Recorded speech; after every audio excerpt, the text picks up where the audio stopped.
नमस्कार। इस वीडियो हम बात करने वाले हैं महाजनपदों की विशेषताओं के बारे में।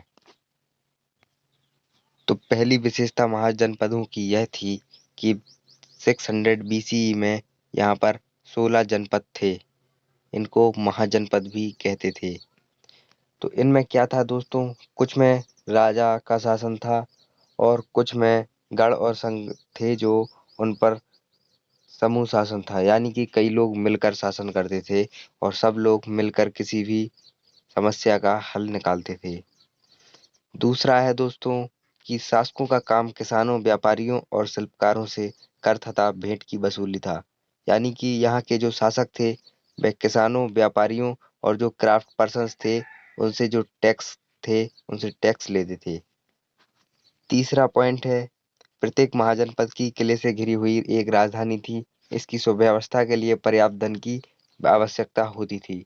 यानी कि जहाँ पर जो महाजनपद थे उनकी जो राजधानी थी वह किले से घिरी हुई होती थी। यानी कि दोस्तों सुरक्षा व्यवस्था बहुत अच्छे से होती थी और इसके लिए खर्चा भी बहुत ज्यादा होता था। तो चौथा पॉइंट है कि जब महाजनपदों की राजा धन जुटाने के लिए पड़ोसी राज्यों पर आक्रमण करना भी विधि सम्मत कार्य समझते थे। यानी कि जब यहाँ यहाँ पर दोस्तों हमने तीसरा पॉइंट में देखा कि महाजनपदों की राजधानी किले से घिरी हुई होती थी और सुव्यवस्था के लिए धन की आवश्यकता होती थी। यानी कि यहाँ पर खर्चा बहुत ज्यादा था, इसलिए ये लोग दूसरे राज्यों पर भी आक्रमण करते थे ताकि इनका राज्य का खर्चा चल सके। पांचवा पॉइंट है, इन राज्यों में स्थायी सेनाओं और नौकरशाही तंत्र का विकास धीरे धीरे हुआ।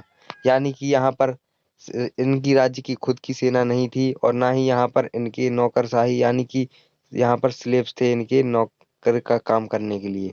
और इनके लिए ये लोग क्या करते थे, जो दूसरे राज्य थे उनसे ये दोस्तों सेना मंगाते थे।